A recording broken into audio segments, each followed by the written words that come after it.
Hi, welcome to the Mindset Junkie podcast. I am your host, Seamus Fox. I created this podcast to inspire people like you, people who want to create change in their lives but possibly feel stuck. I love speaking with guests from all over the world who have created change in their own mindsets so that they can be the best and the highest version of themselves. They have greater impact on this world. So strap yourself in and enjoy the Mindset Junkie journey. Hi guys, welcome back to the Mindset Junkie podcast. Today I am speaking with the founder and owner of Soma Breathwork, Niraj. Niraj, welcome to the podcast. Absolute pleasure to be here, Seamus. Excellent, nice Niraj. One. What I like to do for the listeners is to give people a bit of context. So going right back to the start, like where did you grow up? What were those early inspirations? What was it like as a young Niraj growing up? Yeah, I actually grew up in the UK. I was born in London and then lived most of my life in Berkshire. And I was the son of, very caring and loving Indian parents who wanted the best for me, the best interests, which were for me to get a safe, secure profession, be a good Indian boy and become a pharmacist or a doctor or a lawyer or accountant, one of those professions, because it's secure and safe. I obviously didn't want to do that. I was more into DJing and making music and running raves, and I actually did that.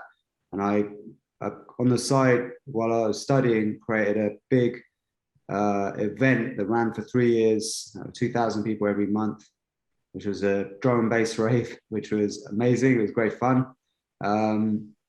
But it was also quite hardcore, like, lifestyle. It wasn't like a holistic, healthy lifestyle by any means. It was much more hedonistic. Yeah. And, but I then had to finish my degree at the same time.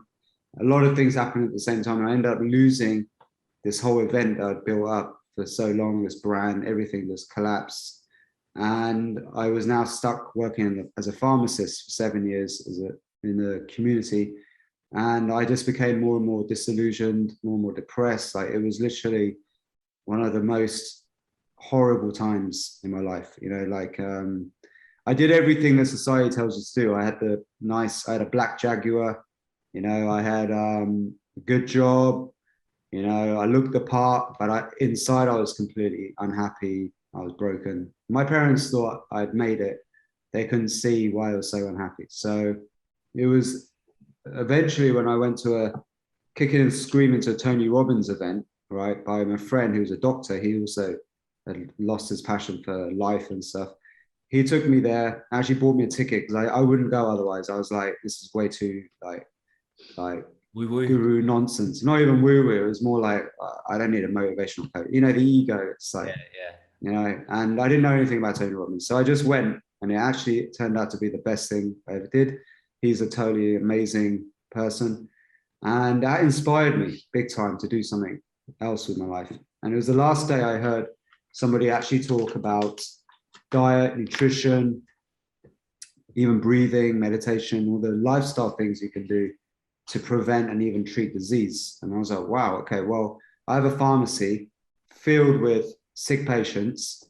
I should be able to test this stuff out, see if Tony Robbins for real, if he's legit. And I put it to the test. So I devised a way to give some of that advice to my patients through the use of healthy shopping lists. Those who took my ideas, which was literally, I called it the no factory diet. And I gave an analogy of a car. I was like, look, imagine what happens when you put the wrong fuel into your car. What happens? Like, you put diesel into a petrol into diesel. A lot of people have done that by mistake. I've done it. It chugs along and then eventually it can break down, right? So I said, like, you've been putting the wrong fuel into your super efficient bioengine. And it's because you've been eating a factory-based diet where it's processed dead food. So I switched that to a normal whole food diet, simple switches, because you don't have much time. I said, look, just try for 2 weeks not to eat anything made in a factory where you don't have labels with names you can't even pronounce, right? So People did that. I had to direct people to videos to teach them how to cook basic things, because it's amazing how few people actually knew how to cook their own foods. And a lot of people consume fizzy drinks all day. So I made alternatives for fizzy drinks, or like coffee filled with sugar, right? So people have been accustomed to that sweet taste. So anyway, I managed to do that. I got amazing results with patients. Long story short, I got promoted to the head office eventually. It was a bit of a challenge, but I got promoted to the head office of one of the biggest corporations in the UK, which has a grocery and pharmacy all in one place. And I came up with this healthy shopping list service, and I started to work on it. 6 months into it, this decided to scrap the idea for some reason and water it down. So I was like, I was super disillusioned at this point. I was like, I'm gonna have to go back to being a pharmacist. I was in this really cutthroat middle management environment, you know, really like high stress. I don't know how anyone can work in these crazy corporate, you know, factory cubicle things. So I started to get then the symptoms of ulcerative colitis, which is an autoimmune disease. That's when I got hit with this disease, and I was housebound for almost a year after that. And it was going through that healing journey, because I was shitting blood like 40 times a day, where I woke up to the power of these ancient practices from pranayama, yoga, meditation, Ayurveda. And, you know, I had a dear friend of the family, a yoga teacher in the UK, Swami Amakananda, take me under her wing a bit. She pointed me in the right direction. I went down a rabbit hole, learning as much as I can about these techniques, like pranayama, especially breathing techniques, like changing your breathing patterns, slowing breathing down, holding your breath in different ways. And then using the sauna as a meditation place as well was very powerful. And then changing my diet according to the Ayurvedic system. You know, I learned, like, because I was on a more of a raw vegan diet before I got sick, and I realized that that's the worst thing for your health. So I basically, for somebody who has my energy constitution, it's good for people who are kapha types, but not good for the vata pitta types, especially when you're under a disease like this. So you need grounding, nourishing foods that heals the gut. So actually, I went back to started having bone broth, and I started eating beef, which goes against the dogma of the Hindu culture, which is funny because the Hindu culture, which is based on a lot of dogma, right, from the past, the Brahmin priests preached to everybody not to eat beef, yet the kings and the Brahmin priests were eating beef. All right, so it's complete dichotomy, right? So anyway, so I broke a few taboos, healed myself within a few months. I discovered this substance called colostrum, which is the first milk that you consume as a child. But cow's colostrum, bovine colostrum, has a very powerful effect on humans. We take the excess of what a cow produces. The calf always gets what it needs, and that human stuff for human consumption actually is miraculous for healing the gut issues. I've helped hundreds of, if not thousands of people around the world indirectly through my courses and information with gut related issues. And I've had so many testimonials. I've made a whole gut healing protocol based on that. Fantastic. And bringing in the breathing techniques too. So this was basically what happened. And within a few months, I healed myself, and that took me on an amazing journey around the world, meeting awesome people like Wim Hof, living in Thailand, in an amazing island full of amazing, like, awesome people, becoming a Mind Valley author, going on tour around the world with them. So it's just been non-stop, like, amazing experiences. Now we've created Soma Breath, and Soma Breath has become a very internationally, globally recognized school of breath meditation and holistic health coaching. And we now train instructors. We've got over 1,000 instructors. They're basically carrying out techniques based on all my years of experience, helping people to improve and better their lives as a result. Fantastic, man. There's a lot of similarities there. Not in the pharmacy or the pharmaceutical industry for myself, but even growing up and starting out in music, I grew up and loved DJing and a lot of the underground parties and doing a lot of the underground parties and running those Cool. events as well too when I was younger. Oh, wow. Cool. Yeah, fantastic. When you were coming through at that stage, then Niraj, and as a pharmacist, like what was it that kind of was it conditioning from the parents and society that kind of moved you into that first and foremost, or did you actually really enjoy it? What did you learn from it, and what did you dislike about it? Oh, so I only did it because it was the easiest one of those degrees to do, even though it's actually really hard. Like to be a lawyer is insane amounts of work. To be a doctor, it's crazy. You literally sacrifice your life. You have to give up your life to it. Pharmacy is something you can do part time. You don't have 5 years rather than like 15 years it is for being a doctor. And it was also like there were pharmacists in my environment who were like relatives who were very successful. So I just thought it was the easy thing to do, even though I had no idea what I was letting myself in for, right?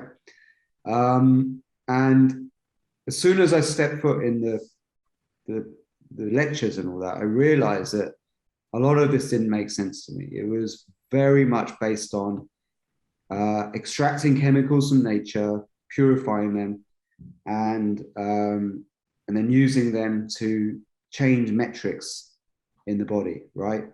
And then creating like a claim that this can somehow help treat a disease. But ultimately, all it does is treat symptoms. I saw this very early on that this is a really good business model, right? So, and then when I went into the pharmacy world, I just felt there was a huge disconnect. I felt intuitively this wasn't really doing the best for our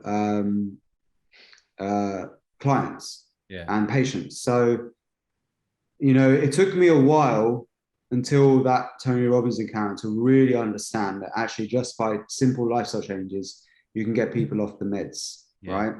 But for a long time, I was just numbing my existence with going out partying and just dishing out pills, not thinking too much, just praying for a way out of this situation. I actually thought I would make it in the music industry. That was my passion. But as I got into the music industry, and I actually befriended a guy took me on as a mentor and became a very close friend. He was Muse's manager. You know the band Muse? Yeah. Huge band. Yeah, he also produced a lot of famous bands like Radiohead, Coldplay, bunch of huge famous bands over the years, The Verve, all sorts. Brilliant. And he said to me, look, do you really want to get into the music industry? He had fallen out of love with it. And he said, look, he took me to meet him once. And I remember having back-to-back meetings. And I was like, no, these are not the people I want to hang out with either. It's a super sleazy, cutthroat industry too. And I felt that it was all about numbers and markets and, manufacturing bands. And he was totally against that. None of the bands he worked with were bands that were manufactured. They came from grassroots. They had a message. They were pure. They came from spirit. They were honest bands, real bands, genuine. And I wanted to make that kind of music. So he said, look, don't sell yourself out. Don't get caught up in this world. Do something real with what you want to do. And you keep coming back ranting about pharmacy, right? And how broken it is. Maybe there's something through that that's going to happen. And he was totally right. He was kind of foresaw what would eventually manifest, because I've now created an entire movement revolving around music that actually impacts people's lives. It allows people to breathe and meditate in a new way that actually is more profound than without it. And, like the Wim Hof method, for example, all of the soundtracks are mine. Yeah. Even the app, which is at 36 million views or something, is all my music. And look how many lives that's changed, right? So he was right all along. He was right.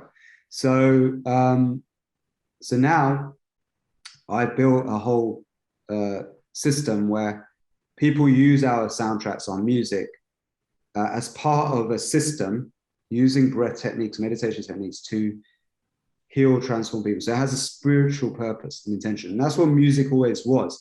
Music originally during when it was the time of the ancients who developed all the Vedic knowledge, one of the Vedas is dedicated to music and using ragas, different notes and intonations to create physiological changes. And we now know with science the effects of music on matter. It's coming more and more clear, and intention combined, you can change, the quality of matter. So we're getting more and more into this scientifically, but ancients knew all this. So what I've done is gone back into time to revive the ancient technology, right? And starting to bring in the science. Actually, Cambridge University are doing studies on our protocol, which involves breathwork and music. They're about to do that. So yeah, there's a lot of cool stuff happening and emerging around what we're doing with music and breath and meditation right now. Do you feel, Niraj, that the autoimmune disease was something that happened for you? Obviously, it was a way to bring you back into balance. You probably felt out of balance doing what you were doing as a pharmacist. Sometimes we look at these events and we see these events and we see them as a negative, or this happened to me.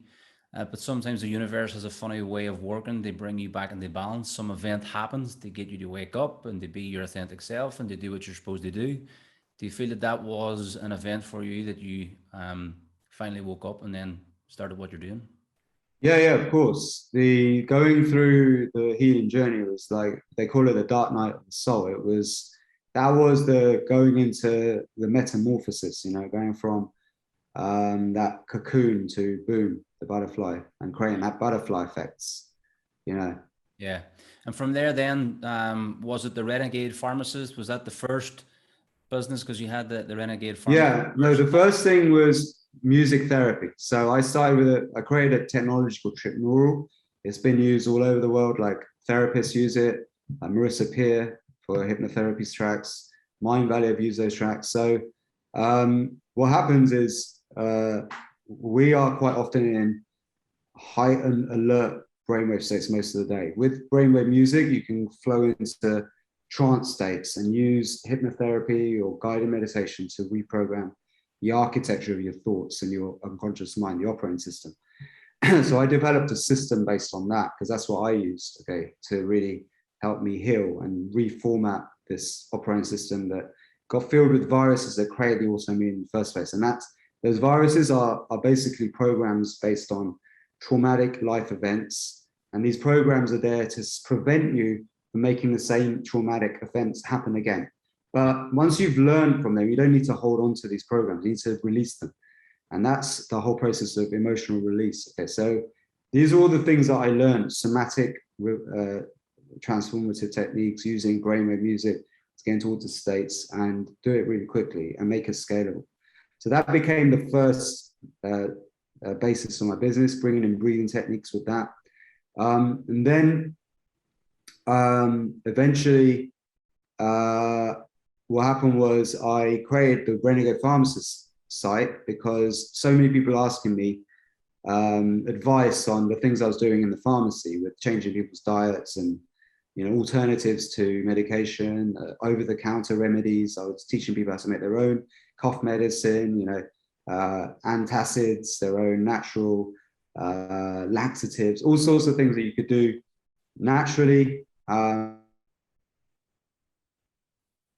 behind the counter, where you're just buying chemicals, right? Yeah. So that became really popular.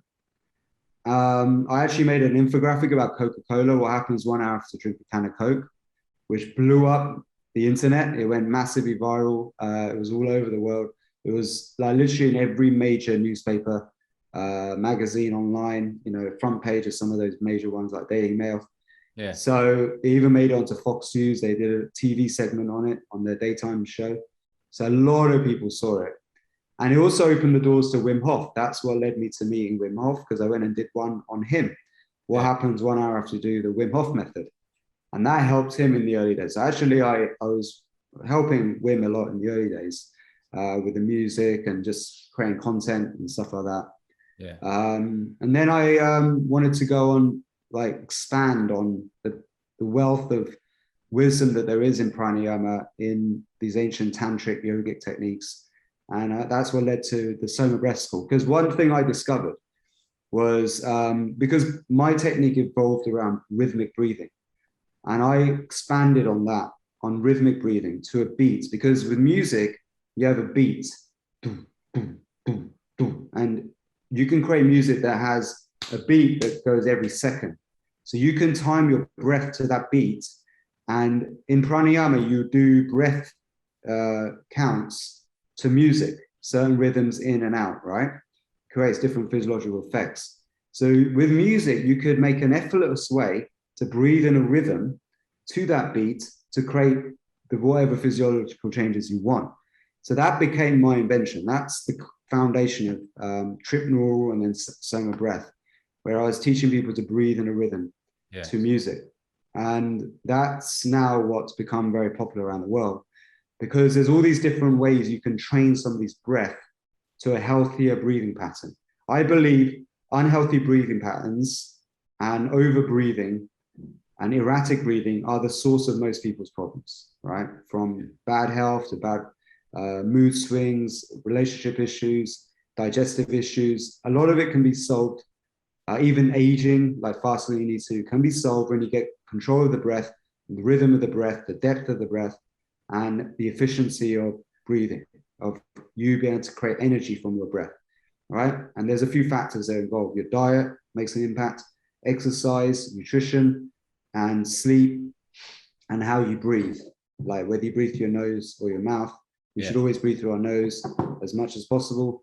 So I created a whole school around this to teach people how to train their breath to be a healthy breathing level. So we can talk a little bit about the science and how that relates to fitness, stamina. I know your listeners are all into peak performance and getting best they can out of their day. So it's really important. If you don't have the foundation of healthy breathing, you are not going to achieve those big aspirations you have in whatever level of fitness you're going for. For sure, man, 100%. And even for myself, it's something that I've been doing over the last 2 years. And obviously, I've jumped into the Soma Master Instructor course and learning even more about it and delving into more of the science around it and using the patterns that you have within there in the music, which is fantastic. We can talk on that more. Soma, for people listening in, like, what does Soma mean? What's that about? Soma has a few different meanings, actually. So there was the legend of Soma, which is the stories from the Rig Veda about the fact that there was a time when, according to this legend, it's just a legend, we don't know if it's true, but I love this as a parable, all right? Imagine all of these myths and legends are just amazing parables, analogies for what's going on now to teach us something. So the legend of Soma is when the gods, the rishis who used to live on this planet, who basically the father and mothers of civilization, right? They would revel in this substance called Soma. Nobody knows what it is, but it was a very addictive substance that their lives depend on it, because this substance led to immortality. This substance gave them profound visionary states, the ability to speak to the divine. This substance made them cure sickness and disease. It could do everything. It was like this miracle substance. But they were hooked on it and needed it to survive. If they didn't get enough of it, they would literally die, right? Because their longevity depended on it. So at one point, the Soma starts to run out. And that's when they freak out because they're hooked on it. And they were like, right, we have to find a way to create the Soma within. This became the foundation of tantric yoga, because if you look at it, it's a system of learning how to create the inner pharmacy, to wake up the inner pharmacy and tap into it so that we can create the Soma within. So imagine we have every single substance that you find in nature already within us that we can access if we know how. The breath is a direct link to it, because when you breathe, right, you can either allow your reptilian autonomic nervous system to control the breath or conscious control of the breath. So you can either consciously take control or just allow your reptilian, which is another part of your character, your psyche, to control it. Problem with that is, but actually the quality of that is, that means because it's the one thing we can consciously control and it runs on autopilot, we can tap into the autonomic nervous system where everything runs on autopilot usually. until you start to change your breathing. So conscious control of your breath gives you access to controlling your heart rate, your blood pressure, your digestion, your immune system, and all these things. I can give you a little demo of this now. All right, so it's going to need to, my heart rate's probably a little bit sped up because we're on the podcast. We're on a podcast and I'm talking a lot. You'll see when you talk a lot, people's heart rates are higher usually. Watch. Because you overbreathe, you hyperventilate, you get less oxygen. Oh, sorry, more oxygen, but less oxygen going to where it needs to go, less CO2, and your heart rate. Okay, so mine's are like, you can see? Yeah, I've got one here as well. Yeah, so I'll show you something. Come back a bit just, Niraj, 99. 80, right? 88 and then 80, yeah. Okay, so what I'm going to do, I'm going to slow it down a bit now. Okay.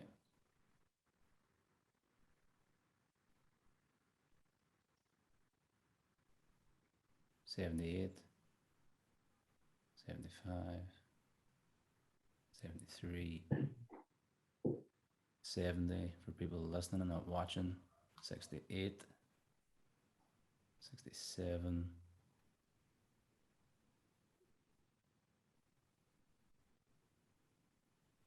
Now I'm going to speed it up.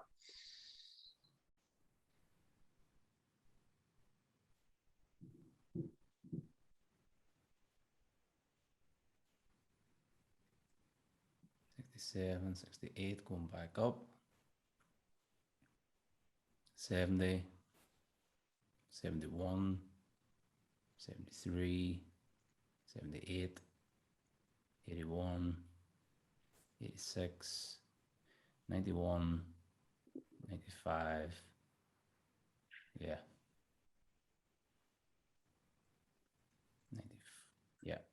Fluctuations also in the oxygen. No, back down. Yeah.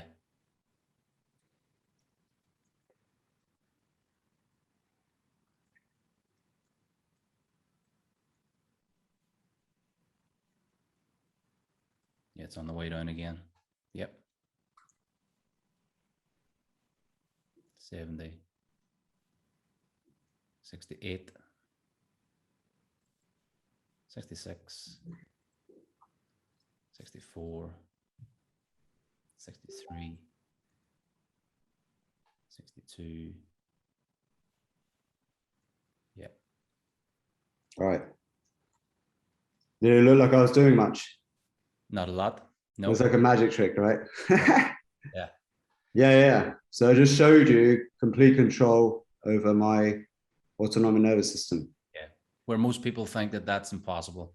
Yes. We can't do that. You can't control your autonomic nervous system. Yeah. Which again is dependency on the other side, which is more pharmaceutical drugs and dependency on X, Y, and Z. Yeah. There you go. So imagine if we could take control of the inner world, what that could do. So that's what the whole process of pranayama is. It's a system of techniques. All I was just doing there was simple breath control techniques. Yeah. And using energy locks. So the whole system of pranayama, which is a core part of traditional yoga, is designed to allow you to manipulate your energy within. So how is energy produced? At the mitochondria. So with a system of pranayama, you can actually increase the efficiency of that mitochondria. And you can also improve circulation, blood flow, and raise, heart rate, lower it, and then tap into other areas of the autonomic nervous system.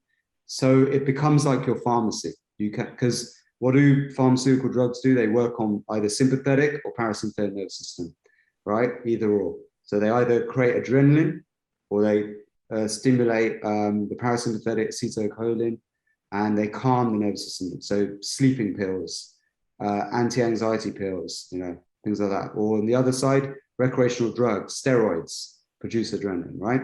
Yeah. So drugs tend to work on either side. Exactly. Now we can work on them. Okay, sometimes you need a medicine for emergency situations. Sure. But day to day, for most people, you don't need to take a pill. The best pill is the one that you take every day, which is your breath. Okay, so so I teach people how to unlock their inner pharmacy so that they can actually prevent getting sick in the first place, which means less burden on the NHS, less burden on doctors, the hospitals. They keep screaming about, oh, the hospital's overloaded, hospital's overloaded. Well, what are we doing in society to stop hospitals getting overloaded, right? What are we really doing? So that's where we come in. That's where we train instructors.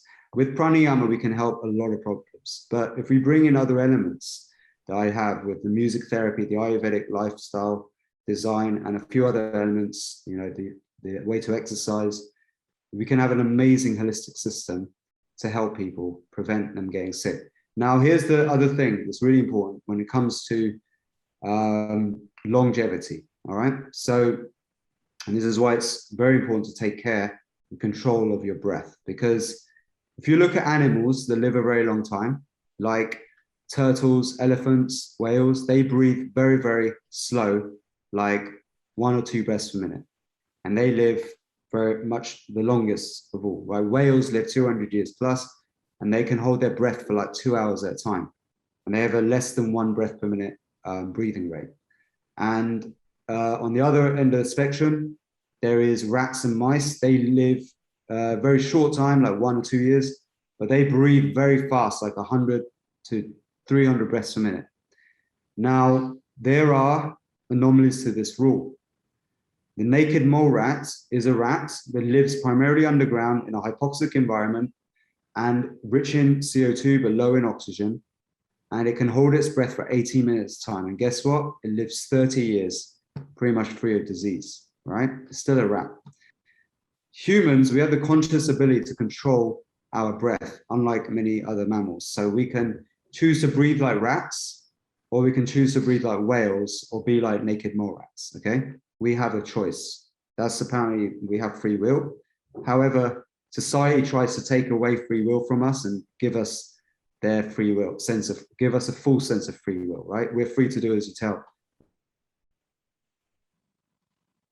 With meditation, with pranayama, with these yogic techniques, we can actually activate and cultivate more sense of free will. Right? And these are also higher yogic rituals that help us get to this state. This is what we teach in Soma Breath as well.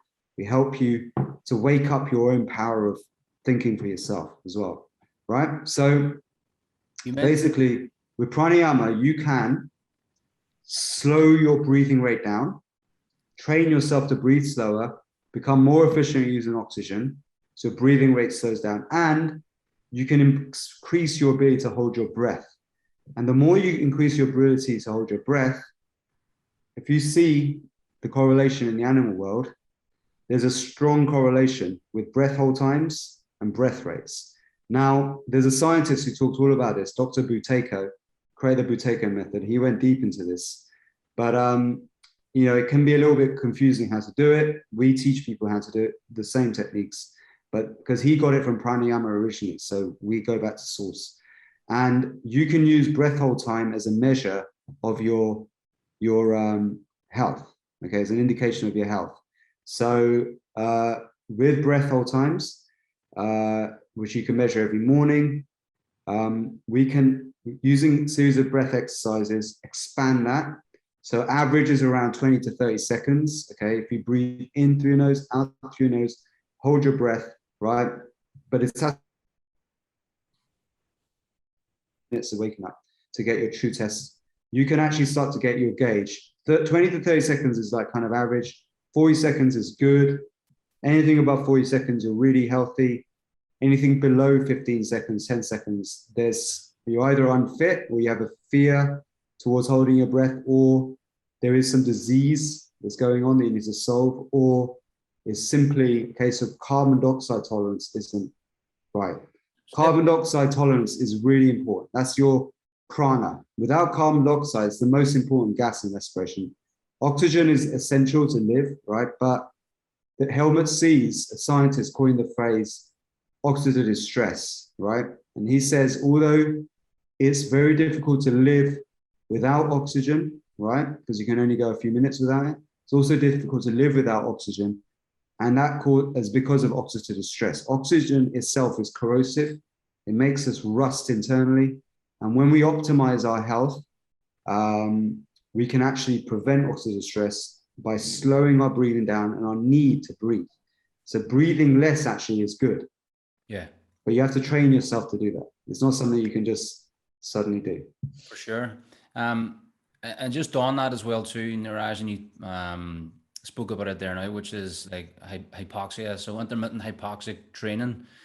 Do you want to kind of delve into that and unravel that for the listeners and show them the benefits of it? Maybe an explanation of what it is in detail? Yeah. So intermittent hypoxic training is actually something that's been done already, for a long time using machines, because they are observed people who live at high altitudes and found also athletes who went and trained at high altitudes got fitter and healthier, right? So they wanted to know why. It's because of creating the state of brief period of lower than normal oxygen, which forces your body to adapt to that state. And what that means is that you basically produce more red blood cells and more capillaries and veins, blood vessels around your body. And you also have more energy reserves in your muscles, okay? Making you healthier, fitter, stronger. So you have a more efficiency of getting oxygen where it needs to go. And that's what high altitude training is. And it can help reduce a lot of the symptoms of disease, relieve inflammation and all kinds of stuff. So they protocols to mimic it so that people didn't have to keep going up and down mountains. It had amazing results. You can check it out, intermittent hypoxic training. In yoga, if you look at it, actually, and I studied from a yogic doctor in Himalayas called Prakash Marshall, taught me a lot of this stuff. Basically, simulate the same effect with breath retention and also using certain types of exercise, static contraction, which is traditional yoga, where you hold each pose with maximum effort for certain periods of time, right? And this is how yoga should be done. Like actually yoga these days is like aerobic exercise where you move from one pose to the next very quickly. But traditional yoga is more like a meditation where you control your breath and use each pose for maximum effort, how long you can hold it, like a meditation. You're meant to put the mindset of you're going to go into each pose as though you have to do it forever. When you do that, it means you go slightly beyond your comfort zone every time. And that creates strength. This is the secret to yoga, how traditional yoga was done. So when you do that, and you use breath control techniques and intermittent hypoxic training, for example, in the form of breath control and high intensity exercise, also exercising with holding your breath in different ways, right? What that does is it trains your mitochondria to become more efficient, and plus you get more mitochondria in your cells. You get loads of mitochondria generated in your cells. Like usually on average you have 1,000, but that might expand. You get more mitochondria. All right. So that makes you more efficient at creating energy. Right. So imagine if you have a combustion engine with like just 8 cylinders, you now get 16 cylinders or 32 cylinders, right?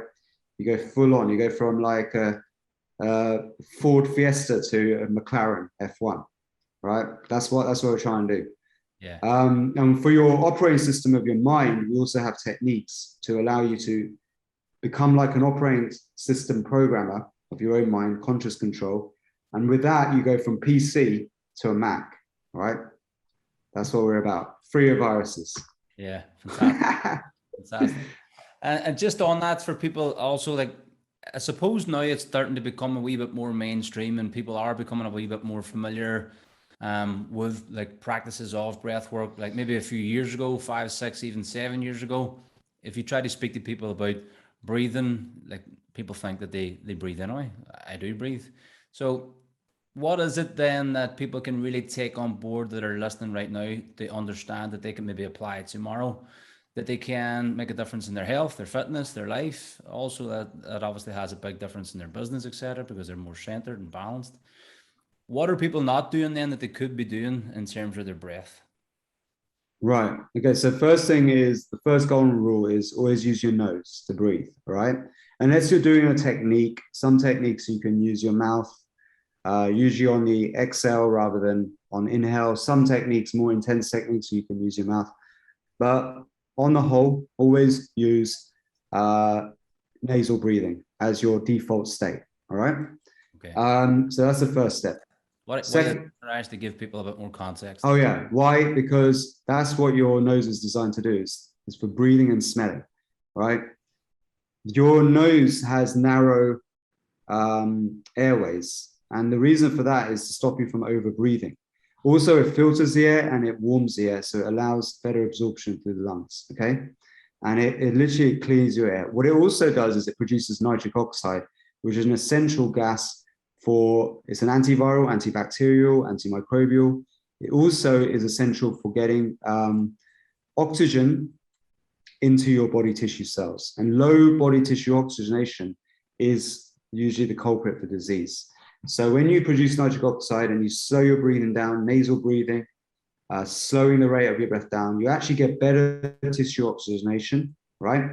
Hyperventilation, breathing fast, and mouth breathing creates poorer body tissue oxygenation. And to be healthy, you want good body tissue oxygenation, okay? So that's what we train you to do. And the breathing to like habits that you do every day will impact that. So nasal breathing is one of the key things. Yeah. Other thing is if you're somebody who talks a lot all day long, like I'm talking right now, right, you'll see my heart rate will go up as I'm talking a lot. Because what happens is you start breathing from your chest naturally, okay? So what you got to do is when you are pausing for a breath, when you're talking, use your nose. Yeah. Remember to use your nose when you're checking in. That'll help correct it. Or you must have periods of at least 10 minutes in between long periods of talking where you meditate, right, on just nasal breathing. So you just bring your awareness to your breath, or do one of our tracks. We have sessions designed for this. You just check in for 10 minutes, you breathe in a circular pattern, rhythmic pattern, right? And that corrects your breathing, you'll feel amazing. And that will bring yourself back into harmony after over breathing so much whilst talking. And I know a lot of people, they spend the day talking a lot, all right? So it's really important to do this. It makes you go lightheaded. You observe how you feel after talking a lot. You go lightheaded. And when you go lightheaded and you release too much carbon dioxide, you start getting erratic thoughts and your thoughts go all over the place. And then you start making bad decisions. So we don't want that either. That's why just spending 10 minutes or 20 minutes a day just to focus on still your mind will improve your results in life dramatically. Okay. Yeah. So that's like simple stuff. We go much deeper into stuff in our courses, obviously. Yeah, for sure. It's crazy why this stuff just isn't taught. Like I have teachers who I coach and they've been implementing a lot of this stuff, meditation with their kids in primary school. They've been implementing like some breath work. It's crazy why this isn't taught from the get-go for people. Obviously there's a reason for it also, but people don't know this information. Because people can't explain why meditation works very well, right? And yeah. I actually have a different reasoning for meditation. I believe when you close your mouth and you do breath awareness meditation exercises like Vipassana, what you're actually doing is regulating the breath again and bringing carbon dioxide oxygen into the perfect balance, oxygenating the cells, calming the mind, raising carbon dioxide and getting clearer thoughts of it. Because carbon dioxide actually calms the brain and makes your thoughts more clear, right? Lack of carbon dioxide, actually too much oxygen, makes your thoughts and neurons fire all over the place. And that's panic. That's what panic is. And a lot of people have got an underlying anxiety.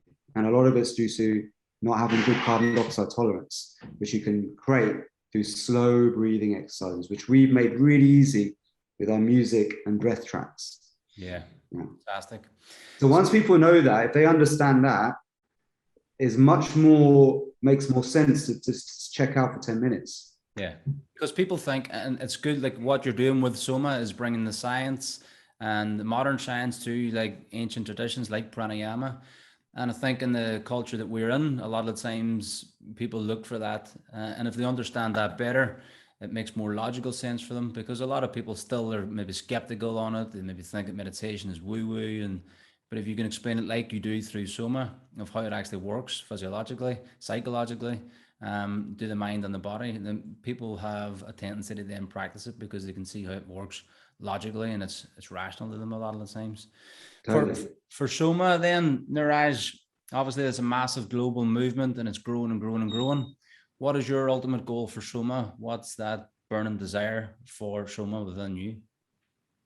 The ultimate goal is our instructors being successful. So the more we make our instructors successful, the more instructors are going to want to join, and we can then really create a movement. Like, I have friends who create the Zumba,